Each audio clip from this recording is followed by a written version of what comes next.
जो बीट मुंडारी में चलता है, अगर क्रम में बात करेंगे तो 4, 8, 12 ऐसा चलता है बीट, ठीक है। तो उस बीट को वो चाहते थे ये बजे, है ना, एक बार शुरू में बजा दिए तो पूरा वो इसका जो गूंज है चल रहे हैं करके बहुत लंबा है। हाँ, ये लंबा।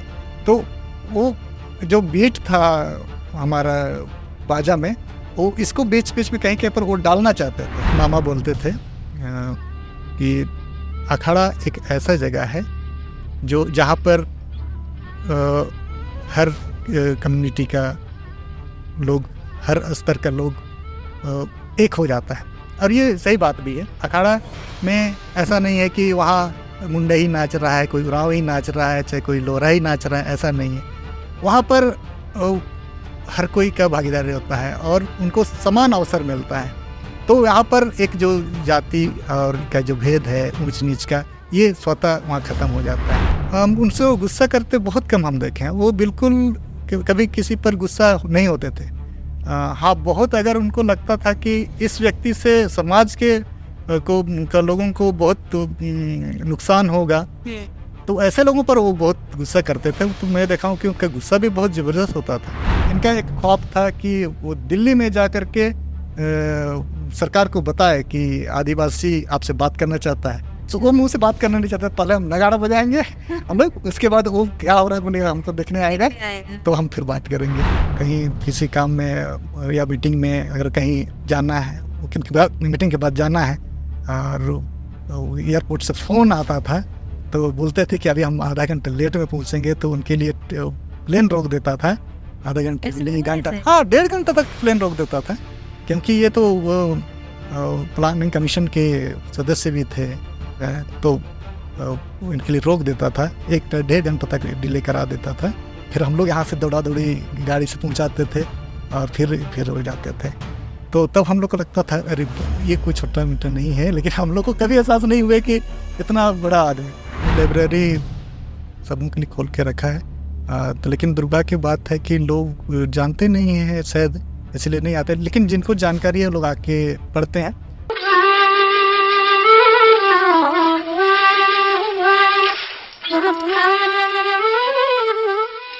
पद्मश्री डॉक्टर रामदयाल मुंडा किसी पहचान के मोहताज नहीं है। विश्व के पटल पर झारखंड की संस्कृति, यहाँ की भाषा को पहुँचाने में उनका महत्वपूर्ण योगदान रहा है। एक नारा उन्होंने बहुत ही जोरदार दिया था, जे नाची से बाची। हर झारखंडियों की जुबान पर यह नारा होता है कि जे नाची से बाची। हर वर्ष 23 अगस्त को हम इनकी जयंती मनाते हैं। मुंडा जी की 84वीं जयंती है।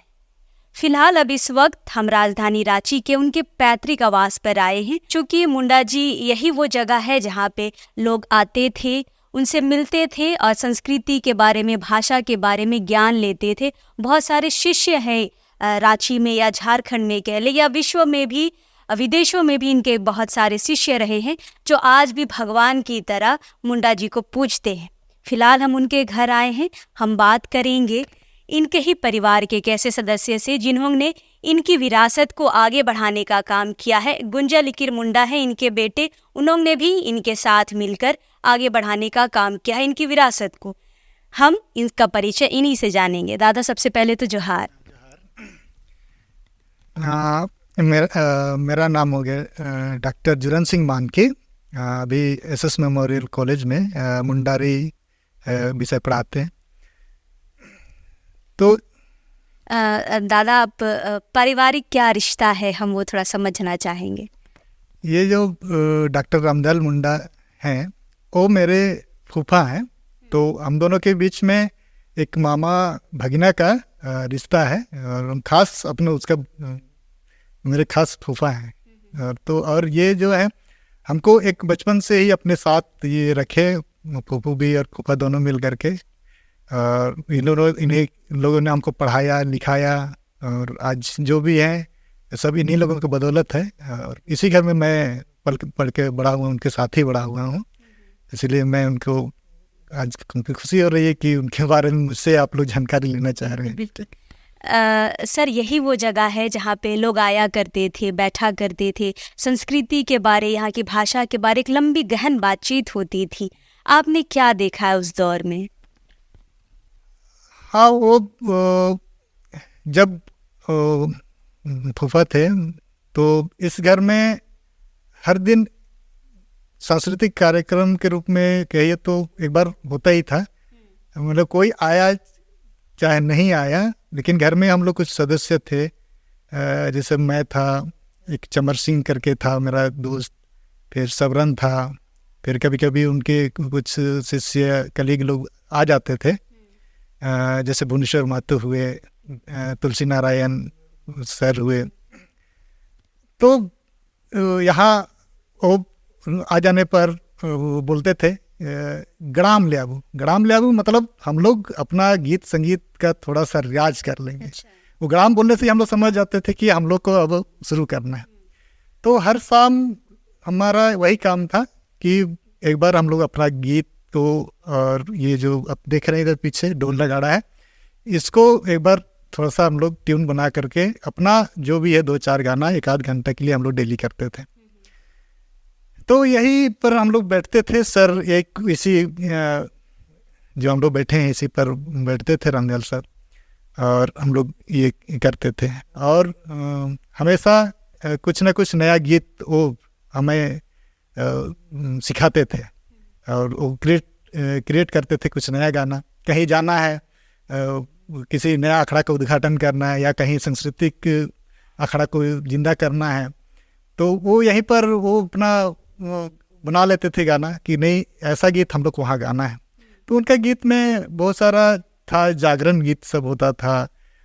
लोगों को जहाँ संस्कृति खत्म हो गई तो वहाँ जाएंगे तो उन लोगों को कैसे प्रेरित करेंगे, इस प्रेरित जो प्रेरणा लिया हुआ गाना होता था, ये सब गाना वो तैयार करते थे। और वो भी कोई नया तरीके से नहीं, आधुनिक ये राग ताल में वो नहीं बनाते थे। ये ट्रेडिशनल राग ताल पर ही इनका गीत संगीत होता था। और इनका फोकस वही होता था कि पुराने चीज़ों को सलीके से उनको जो राग ताल है उनको मांझने का काम वो करते थे, वो कितना अच्छा लगेगा। लेकिन उस म्यूज़िक पर, उस गीत पर वो कुछ एक्स्ट्रा करके उसको वो ट्रेडिशनल जो रास्ता है उससे वो भटकने नहीं देते थे। और वो जो ट्रेडिशनल चीज़ें हैं उसी म्यूज़िक पर वो कैसा बेहतर होगा इस पर वो करते थे। हाँ, मांदर नगाड़ा पर ही तरह तरह उस पर कैसा, उसको कैसा ताल ठोकना है, कितना ऊंचा में आवाज़ निकालना है तो ये अच्छा सुनाई देगा, अच्छा होगा, लोग अट्रैक्ट होंगे, इस पर वो करते थे। ये नहीं कि एम्पलीफायर ले आए, कुछ गिटार नया जोड़ ली, ये नहीं था उनका था कि बनाम टुइला, ये सब चीज़ों को वो जो लुप्त हो रहे हैं, इन सब चीज़ों को कैसे प्रमोट किया जाए और इन सब चीज़ों को बेहतर तरीके से अपने म्यूज़िक में, ट्रेडिशनल म्यूज़िक में कैसे डालेंगे, इन्हीं पर उनका ये काम रहता था। और इस पर हम लोग कोशिश करते थे, कभी कभी नहीं भी होता था तो वो गुस्सा नहीं करते थे, हंस देते थे, ऐसा करते थे, ऐसे बस इतना ही करते थे। तो हम लोग समझ जाते थे कि हाँ कि हम लोग कुछ गड़बड़ कर रहे हैं। तो वो कभी कभी तो बजाते बजाते ही उसको हम लोग ठीक कर लेते थे, लेकिन कभी कभी एकदम नहीं होता था तो और नॉर्मली जैसा म्यूजिक बजाते बजाते बंद करते उसे बजाने के बाद वो स्थिर से बैठ जाते थे। और हमको बड़ा प्यार से हम लोग को समझाते थे कि नहीं इसको थोड़ा ऐसा करो, ऐसा करके बताते थे। मतलब ऐसे गुरु थे जो शिष्यों को डांटते नहीं थे। हाँ, बिल्कुल नहीं डांटते। वो गुस्सा, उनसे वो गुस्सा करते बहुत कम हम देखे हैं। वो बिल्कुल कभी किसी पर गुस्सा नहीं होते थे। हाँ, बहुत अगर उनको लगता था कि इस व्यक्ति से समाज के लोगों को बहुत नुकसान होगा, तो ऐसे लोगों पर वो बहुत गुस्सा करते थे। तो मैं देखा हूँ कि उनका गुस्सा भी बहुत ज़बरदस्त होता था। जितेंद्र सर, ये हम कहेंगे कि आपने पूरा गेटअप उनकी तरह किया है। रामदयाल जी भी बहुत बड़े बड़े बाल रखते थे, आप भी रखते हैं, गुंजल जी भी रखते हैं, मतलब इस ट्रेडिशन को आप बढ़ा रहे हैं लग रहा है। हाँ, एक प्रकार से यही है। एक्चुअली पहले मैं ये बढ़ाया नहीं था, जब तक मैं साथ में था, वो हमारे साथ रहे परिवार में, तो तब तक नहीं बढ़ाया था। मेरा छोटा छोटा ही बाल था। ये जब 2011 में नहीं रहे तब मैं ग्रेजुएशन कंप्लीट करके MA कर चुका था। तो तब उससे पहले तो हम लोग साथ में रहे, तो कभी हमको चिंता नहीं हुआ कि संस्कृति हमारा डूब रहा है, बचाना है। उनके साथ थे तो जहाँ जाते तो जहाँ नहीं है नाच गान, जहाँ संस्कृति नहीं है वो वहाँ वो स्वतः ऐसा माहौल क्रिएट उनके साथ हो जाता था, वो कर देते थे अपना स्वभाव से, कि वहाँ वो संस्कृति जीवित हो जाता था। तो कभी हमको नहीं लगा कि हमारा संस्कृति कभी डूबे गई। तो अपने आप तो हमारा एक होता है कि आदिवासी, उनके वो जन्म से उनके खून में ही संस्कृति है आदिवासी का, कि वो अगर उसको नहीं भी दोगे, उसको नगाड़ा बजाने के लिए नहीं भी दोगे, तो वो अगर छू लिया तो वो ट्रेंड हो जाएगा। तो हमको ऐसे ही लगता था।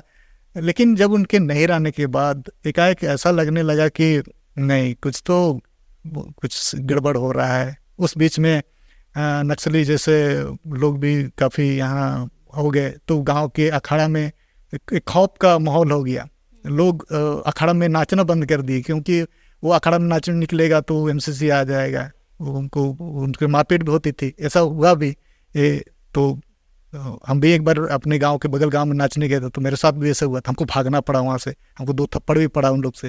तो ऐसा में तो स्वाभाविक है बंद होना। तो एक ऐसा कंडीशन आने लगा कि 4-5 साल के उस दौरान कि वो बंद होने के कगार पे गांव में भी होने लगा। तब हमको भी चिंता होने, हम लोग को भी होने लगा। तो बोले कि नहीं, ऐसा में नहीं होगा। तो फिर इसको धीरे धीरे करके हम 2011 पहले से ही हम लोग अपने कॉलेज समय से ही एक छोटा सा ट्रुप बनाए थे, वो नाच का ग्रुप, जो अपने कॉलेज में परफॉर्मेंस हम लोग करते थे यहाँ रांची कॉलेज में। साथ में ये पूर्व संदेश जो होता है सरहुल का और कर्मा के समय में, उस समय भी हम लोग पार्टिसिपेट करते थे। तो यही ग्रुप को हम लोग धीरे धीरे उसको बृहद रूप देना, और एक हम लोग उसको नाम दे दिए। पहले तो हम लोग अपने कॉलेज के नाम से, कभी किसी के नाम से, कुछ भी नाम से हम लोग अपना अटेंड कर लेते थे। लेकिन हम लोग सोच के नहीं, अब इसका कुछ उद्देश्य होना चाहिए, कम से कम इसको हम लोग आगे ले चलेंगे, हम लोग काम करना चाहिए। अब नहीं रहे वो, तो अब उनका काम को हम लोग आगे बढ़ाएंगे। तो उस ग्रुप का हम लोग नाम रखे रुम्बुल, जो आज रुम्बुल नाम से संस्था भी हम लोग खड़ा कर लिए हैं। तो इसमें रुम्बुल का मतलब होता है कंपन। जैसे नगाड़े अगर हम बजाएंगे तो उनसे जो ध्वनि का जो कंपन आएगा तो वो दूर तक जाएगा। जैसे पानी में हम कंकड़ फेंकेंगे तो वो लहर बन के फैलेगा। तो यही रुम्बुल का अर्थ यही होता है। तो हमारा उद्देश्य इसमें यही था कि जो सांस्कृतिक जो चीज़ें हैं, इन चीज़ों को रुम्बुल की तरह समाज के बीच में फैलाना, उनके बीच। हाँ, यही था। तो शुरू में तो हमने इसमें सांस्कृतिक चीज़ों को ही रखा है, जैसे नाच गान से रिलेटेड। तो उनके जो भी कलीग थे, उनके जो शिष्य थे, जैसे भुवनेश्वर जी थे, नालिनी जी थी, अमिता मैडम थी, फिर और लोग भी है, सुमित्रा वगैरह। अभी उतना लोगों का भी नाम लेना संभव नहीं है, लेकिन जो उनके ग्रुप में थे उन लोगों से मिल करके, और जो मेरी जो टीम थी कॉलेज की, वो टीम मिला करके जो ज़्यादा एज के जो अंकल के एज के ग्रुप के लोग थे, उनसे, उनके जो पास हुनर था, उनको हमारे जो कॉलेज के नए नवयुवक हैं उन पर ट्रांसफ़र करने का काम भी हम लोग उससे शुरू किए। और जो नया लोगों को हम लोगों ने तैयार किया रुम्बुल में, ये लोग जाके जगह जहाँ पर कल्चरल चीज़ ख़त्म हो गए, नाच गान जहाँ खड़ा ख़त्म हो गया, उस गांव में जाकर के हमने लोगों को समझाया और उनको सहभागी बनाया, हमने शुरू किया। और दुल्हन सर, हम ये जानना चाहेंगे कि मुंडा जी अखड़ा पे बहुत फोकस करते थे। उनके जाने के बाद, जैसे आप बता रहे कि रुम्बुल ने भी बहुत फोकस किया है अखड़ा पर। अखड़ा जगाना क्यों ज़रूरी है? एक्चुअली जैसे मामा बोलते थे कि अखाड़ा एक ऐसा जगह है जो जहाँ पर हर कम्युनिटी का लोग, हर स्तर का लोग एक हो जाता है। और ये सही बात भी है। अखाड़ा में ऐसा नहीं है कि वहाँ मुंडा ही नाच रहा है, कोई उरांव ही नाच रहा है, चाहे कोई लोरा ही नाच रहा है, ऐसा नहीं है। वहाँ पर हर कोई का भागीदारी होता है और उनको समान अवसर मिलता है। तो यहाँ पर एक जो जाति और का जो भेद है, ऊंच नीच का, ये स्वतः वहाँ ख़त्म हो जाता है। दूसरा है कि जो उनकी जो कल्चर है उसमें लोग स्वतः बंध जाते हैं, वो जो है, और उसमें कोई बड़ा कोई छोटा भी नहीं होता है। इसलिए कि जो देख रहा होता है उनकी भी बारी थी, वो भी कलाकार बन जाते हैं, और जो कलाकार होते हैं वो भी दर्शक बन जाते हैं। तो यहाँ जो समाज, जो ये आदिवासी कल्चर में जो समानता की जो बात उस अखाड़े से ही उनको दिखाई देता था। तो वो चाहते थे कि पूरा भारत में जो अभी फलना धर्म फलना जो ये इस जात का है उस जात का है, ये जो आपस में लोग लड़ रहे हैं, तो इसको वो ये जो आदिवासी समुदाय का जो ये अखाड़ा है, संस्कृति है, इसके थ्रू वो दिखाना चाहते थे लोगों को कि देखिए इस तरह भी होता है, हम लोग को इस तरह का भी चीज़ों को बचाने की ज़रूरत है। इसको हम लोग अगर फॉलो करते हैं तो कल का दिन में ऑटोमेटिकली जो हमारे बीच ऊंच नीच और ये भेदभाव है ये स्वतः खत्म हो जाएगा। ये उनका ये कंसेप्ट था। तो जुलेन सर, हम लोग जब आवास में आए हैं और जहाँ पे अभी हम लोग बैठे हैं, जैसे आपने कहा कि मुंडा जी यहीं पे बैठते थे, क्या क्या यादें हैं इस रूम में, इस घर में? हम थोड़ा घर भी घूमना चाहेंगे और कुछ उन पलों को आपके साथ जीना चाहेंगे। बिल्कुल बिल्कुल। मुंडा सर थे तो मामा जी थे, तो यही इसी पे वो बैठा करते थे।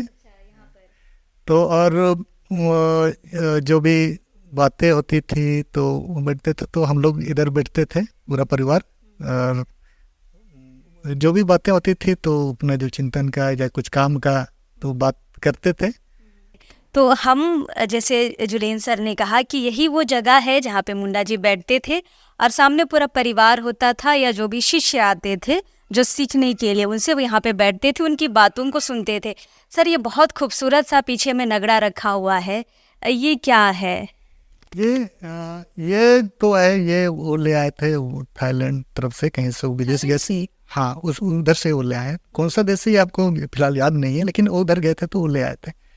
ये जो इससे जो गूंज निकलेगी, जैसे हम वो करते क्या थे, जैसे हमारा जो बीट मुंडारी में चलता है, अगर क्रम में बात करेंगे तो 4, 8, 12 ऐसा चलता है बीट, ठीक है। तो उस बीट को वो चाहते थे ये बजे, है ना, एक बार शुरू में बजा दिए तो पूरा वो इसका जो गूंज है चल रहा है करके, बहुत लंबा है। हाँ, ये लंबा। तो वो जो बीट था हमारा बाजा में, वो इसको बीच बीच में कहीं कहीं पर वो डालना चाहते थे। हम लोग इस पर भी काफ़ी हम लोग किए, कभी सक्सेस भी होते थे, कभी नहीं भी हो पाते थे, क्योंकि ये हमारा कल्चर का नहीं है, बाहर का है। तो ये सब था, इसलिए वो यहाँ रखे तो है, वो अपने ही ये फ्रेम भी खुद ही वो बनवाए और इसको वो टांगे। और ये सब नगारा साथ में रखने का ही कारण है, यहाँ नगारा रखने का कारण वही है कि इसको एक बार पिटना है तो इसको पिटना है, तो वो करना है इस तरह से। वो एक ये सब करके वो एक ऐसा म्यूजिक तैयार करना चाहते थे जिसमें कि पूरा आदिवासी समुदाय है, झारखंड ही नहीं पूरा वर्ल्ड का आदिवासी समुदाय उस म्यूजिक को इजीली एक्सेप्ट कर ले और वो उस पर एक साथ डांस कर सके। और इनका एक ख्वाब था कि वो दिल्ली में जा कर के सरकार को बताए कि आदिवासी आपसे बात करना चाहता है। तो वो मुंह से बात करना नहीं चाहता, पहले हम नगाड़ा बजाएंगे हम लोग, उसके बाद वो क्या हो रहा है बनेगा हमको देखने आएगा, तो हम फिर बात करेंगे। उनका ये सपना, बहुत दूरदर्शिता थी उनके सोच में। ये क्या है सर? क्या ये टोपी है? ये तो टोपी है ना, ये बहुत ही खूबसूरत टोपी है जो इनके घर में, ये और कहीं पूरी दुनिया में आपको देखने के लिए नहीं मिलेगा।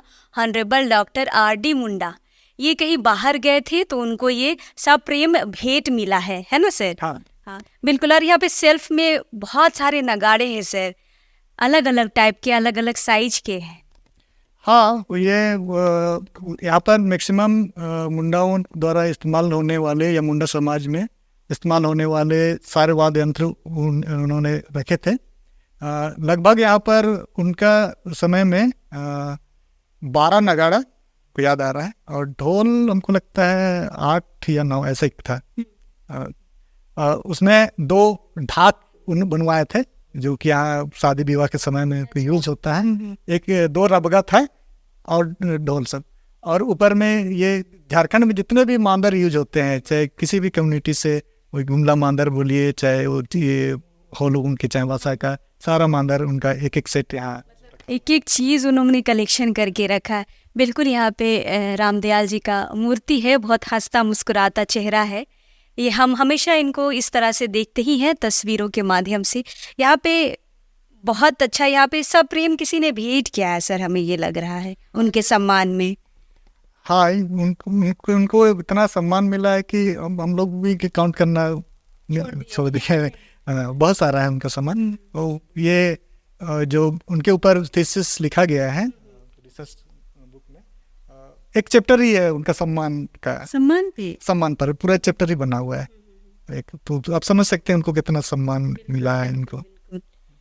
सर, हमने सुना है कि रामदयाल जी के घर में एक बहुत बड़ा किताबों का संग्रह है। हाँ बिल्कुल, आपने सही सुना है। तो चलिए दिखना चाहेंगे तो दिखाते हैं। हम लोग ज़रूर लाइब्रेरी में जाना चाहेंगे, क्योंकि वो ऐसा एक जगह है जहाँ पर मुंडा जी बैठते थे, गहन सोच विचार करते थे, और बहुत बड़ा लाइब्रेरी है। हम भी नहीं देखे, जो हमने सुना है आज आपको दिखाएंगे। तो नीचे से हम एक तल्ला ऊपर आ गए हैं और यही वो लाइब्रेरी है।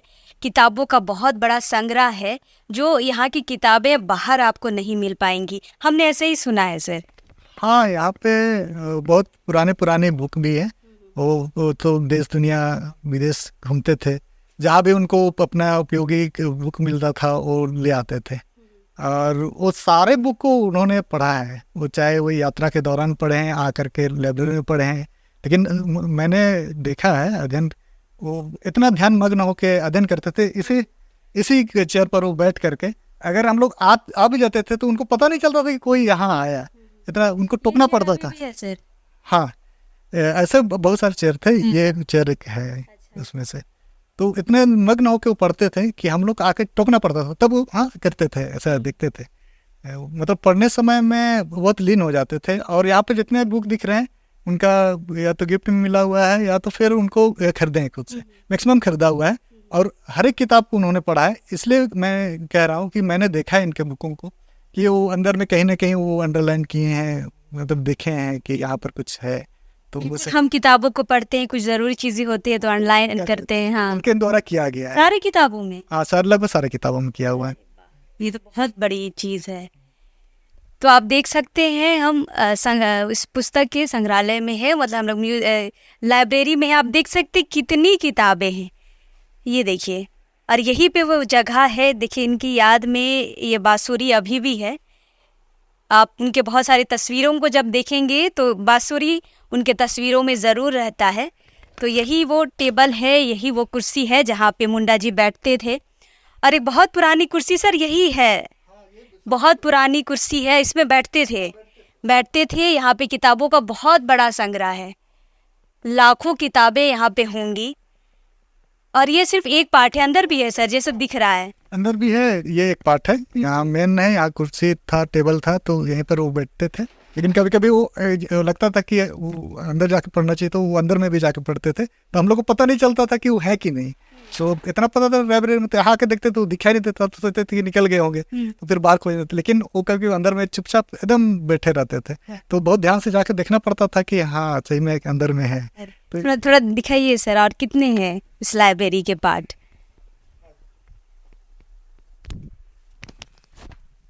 अरे बाप रे, ये हमारी सोच से भी बहुत ज़्यादा हमें मिल गया है। ये शायद हमें नहीं लगता है कि इस पे कोई वीडियो भी होगा जो अब तक पहुंचा होगा। बहुत ज़्यादा किताब बाहर है, उसके बाद ये दूसरा पार्ट है, इसके बाद भी है सर, और दो पार्ट है। तो ये सारी किताबें आप कह रहे हैं कि मुंडा जी ने पढ़ी है? हाँ, सारी लगभग सारे किताबें पढ़ी हैं, क्योंकि हमने देखा है उनको पढ़ते हुए, पढ़े हैं। और हमने चेक भी किया है, तो दिखाई देता है उनको कहीं ना कहीं, उनका कहीं पेंसिल से मार्क है, कहीं कुछ से ऐसा दिखाई देता है उनका। और कमेंट्स भी रहता है उनका कि ये जगह किस वजह से हमने अंडरलाइन किया, या तो फिर कुछ मिस्टेक है या कुछ है, उस तरह का उनको दिखता था तो वो करते थे। सर, मुंडा जी ये समझ रहे थे कि हमारे जाने के बाद बच्चे अगर पढ़े तो समझ पाए, तो वो चीज़ें छोड़ के गए हैं। ये दूसरा पार्ट है, उसके बाद आप आगे आएंगे तो ये आगे तीसरा पार्ट है। चूँकि यहाँ पे अब लाइट नहीं है, थोड़ी सी मुश्किल होगी आपको देखने में। ये तीसरा पार्ट है सर। इधर की भी किताबें पढ़ी हुई हैं यहाँ पर, सारी उनके द्वारा, उन्हीं का खरीदा हुआ है, सारा उन्हीं का है, तो सारा उन्होंने स्टडी किया है। अधिकतर यहाँ पे ट्राइबल्स बुक हैं सर, देशज कौन, आदिवासी कौन, अधिकतर आदिवासी बुक है। यहाँ पे इनके समय मैक्सिमम आदिवासी और दलित पर इनकी सोच रहती थी, उनके बारे में बहुत चिंता करते थे। तो इनके पास मैक्सिमम इस लाइब्रेरी में आपको आदिवासी, दलित से रिलेटेड किताबें मिलेंगी। दूसरा ये लैंग्वेज पर वो पढ़ाई किए थे, तो लैंग्वेज और एंथ्रोपोलॉजी, ये लैंग्वेज की किताबें मिलेंगी और एंथ्रोपोलॉजी की बुक मिलेंगी। इसके अलावा भी वो आप इस लाइब्रेरी में साइंस की कुछ बुक भी मिलती हैं, तो साइंस भी पढ़ते थे, क्योंकि वो ट्रेडिशनल चीज़ों को साइंस के साथ भी जोड़ करके वो देखते थे कि कैसे हमारा रिचुअल्स इस तरह से हैं, तो ये हाँ प्रकृति से, हमारा पूजा पद्धति से, चाहे हमारा जो संस्कृति से, ऐसा हमारा लोग क्यों करते हैं, तो उसको वो साइंस के साथ वो जोड़ के देखते थे, हमको लगता है। इसीलिए साइंस की भी बहुत सारी बुक हैं, पढ़ते थे। सर, मुंडा जी के जाने के बाद आप लोग आते हैं यहाँ पढ़ने किताबों को? हाँ आते, तो मैं तो यहीं रहता था, तो कभी सब मौका मिलने पर तो मैं भी सोचता था कि हमको भी थोड़ा पढ़ लेना चाहिए, तो पढ़ता था। और कभी कभी हमको पाते भी थे, पढ़ते तो वो बुरा नहीं मानते, तो खुश होते थे। तो पहले तो शुरू तो हमको नालायक समझते थे, अरे कुछ करेगा नहीं, क्योंकि थोड़ा सा हम लोग थे तो इधर उधर घूमते भी थे। तो ऐसे ही हमको पढ़ते दिखे एक दिन एमए के दौरान, बीए फाइनल ईयर है एमए ऐसे में, तो उनको शायद अच्छा लगा, तो एक अपना नया बुक लिखे थे, कोई वो अपना उसमें कुछ लिखे कि दुल्ला अवनीत नगेन, मतलब प्रिय अवनीत को समर्पित। मेरा घर का नाम अवनीत है। अच्छा। तो वो प्रिय अवनीत के लिए ऐसा करके वो फिर अपना ऑटोग्राफ उस किताब में लिख के आए और वो बड़े प्यार से हमको दिए। तो हमको तब हमको अच्छा लगा। तो उनको ऐसा लोगों को वो पहचानते थे कि कौन किस काम को बेहतर तरीके से करेंगे, तो उनको शायद उनको बहुत अच्छा लगा कि चलो कोई तो है एक और मिल गया जो कि थोड़ा बहुत पढ़ा परिवार में, जो कि थोड़ा बहुत पढ़ाई में उनको इंटरेस्ट दिखा रहा है, किताब सब उनको देख रहा है। तो इस तरह का है। तो ये इस लाइब्रेरी का चौथा पार्ट है जहाँ पे अभी हम खड़े हैं। बहुत सारी किताबें हैं। क्या कोई अगर पढ़ना चाहे यहाँ की किताबों को तो क्या आ सकता है? हाँ बिल्कुल आ सकता है। हमने ये लाइब्रेरी सबों के लिए खोल के रखा है। तो लेकिन दुर्भाग्य की बात है कि लोग जानते नहीं हैं, शायद इसलिए नहीं आते। लेकिन जिनको जानकारी है लोग आके पढ़ते हैं। जैसे यहाँ पर डॉक्टर शांति नाग, वो इसी पर डॉक्टर रामदयाल मुंडा व्यक्तित्व कृतित्व में पीएचडी उन्होंने कर लिया है। तो वो आई तो उन्होंने ये पूरा लाइब्रेरी का एक एक बुक को चेक की, तो उन्हें बहुत सारा चीज़ उनको मिला रामदयाल मुंडा के ऊपर में। उनका जैसे बहुत सारा बुक हो गया, उनके कौन कौन सा किताब का अनुवाद किए, सारा इनको मिला। बहुत सारा जो उनसे काम कर रहे थे कंप्लीट नहीं कर पाए, पांडुलिपि के रूप में उनको मिला। और हम लोग को पूरे घर वालों को पता नहीं था उनका सर्टिफिकेट कहाँ है, तो पूरा खोजते खोजते इसी लाइब्रेरी में हम लोग को मिला। तब हम लोग को पता चला कि कौन ईस्वी में कितना कौन सा डिवीजन से ये पास किए, ये सब हम लोग को पता चला। तो इसी लाइब्रेरी पर वो सब सारा चीज़ हम लोग को मिला था। तो बिल्कुल इस वीडियो को दिखाने का और यहाँ इसके मुंडा जी के पैतृक आवास आने का हमारा मकसद भी यही है कि हम मुंडा जी को और थोड़े नज़दीक से जाने। जितने हम किताबों में पढ़े हैं या जितना हम बुजुर्गों से सुने हैं या जो भी इनके शिष्य रहे उनसे सुने हैं, आज हम साक्षात यहाँ पर आके देख रहे हैं। विश्वास मानिए दोस्तों, इतना अच्छा अनुभव होगा यहाँ के चीज़ों को देखकर, लाइब्रेरी को देखकर। यहाँ के ढोल नगाड़ों में आपको एक मुंडा जी की झलक नज़र आएगी। और जो भी इस वीडियो को देख रहे हैं, हमें उम्मीद है कि आप इस लाइब्रेरी का पार्ट ज़रूर होना चाहेंगे। एक बार ज़रूर आप इन्हें देखने आइए, इनकी विरासत को समझिए कि मुंडा जी ने अपने पीछे आप ही लोगों के लिए बहुत सारी चीज़ें छोड़ के गए हैं। सर, आखिरी बात हम कहेंगे कि कल जयंती है इनकी, कुछ ऐसी बात जो आप शेयर करना चाहेंगे उनसे संबंधित मुंडा जी से? शेयर करने के लिए तो बहुत सारी बातें हैं उनके। तो कोई यादगार पल उनके साथ? यादगार पल उनके साथ तो हर क्षण यादगार पल ही होता था, क्योंकि वो ऐसे व्यक्तित्व थे कि कभी हम लोग को एहसास होने कभी नहीं देते थे कि वो बहुत बड़े व्यक्ति हैं। वो कभी फीलिंग हमको आया ही नहीं। हमको लगता था कि घर का कोई सिंपल सदस्य ही है। लेकिन वो कभी उनके लिए समय का तो उनका अभाव रहता था, लेकिन फिर भी वो समय परिवार को देते थे। साल में एक बार हम लोग पूरी वगैरह यहाँ कहीं वो घूमने में या तो विदेश हम लोग को ले जाते थे परिवार के साथ। हाँ, वो जरूर निकालते समय। और वो उनका था कि वो कहीं भी रहेंगे, अगर झारखंड में है तो वो कोशिश करते थे कि वो रात में घर वो एक बार आ जाए और घर में आकर के साथ में हम लोग को एक टेबल में खाने के लिए एक साथ बैठते थे। और कोई अगर नहीं दिखता था वो जरूर पूछते थे कि वो फलना कहाँ है, नहीं दिखाई दे रहा है, वो पूछा करते थे। तो वो ऐसा नहीं है कि वो समाज के लिए चाहे कुछ के लिए इतना किए तो सब परिवार को समय नहीं दिया, ऐसा कभी नहीं। और उनका नेचर था कि हमको कभी एहसास होने नहीं दे कि हम इतने बड़े व्यक्ति से साथ रह रहे हैं, साथ चल रहे हैं।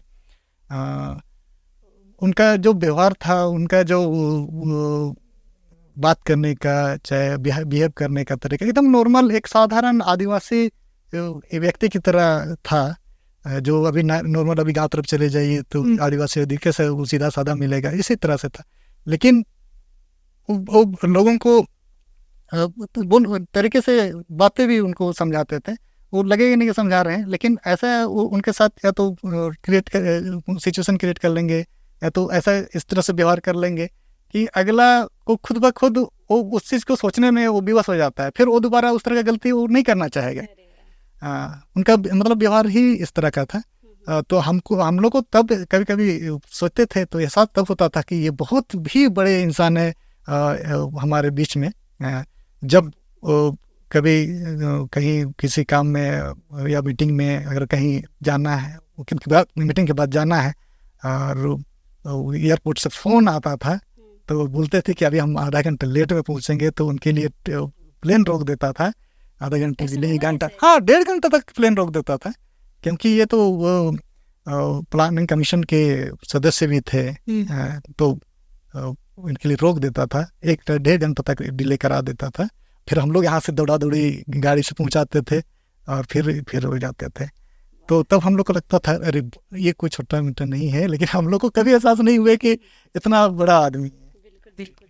तो अब मान सकते हैं कि जिस इंसान के लिए फ़्लाइट अगर 1 घंटे 1.5 घंटे डिले किया जा सकता है तो कितने बड़े विभूति रहे हैं।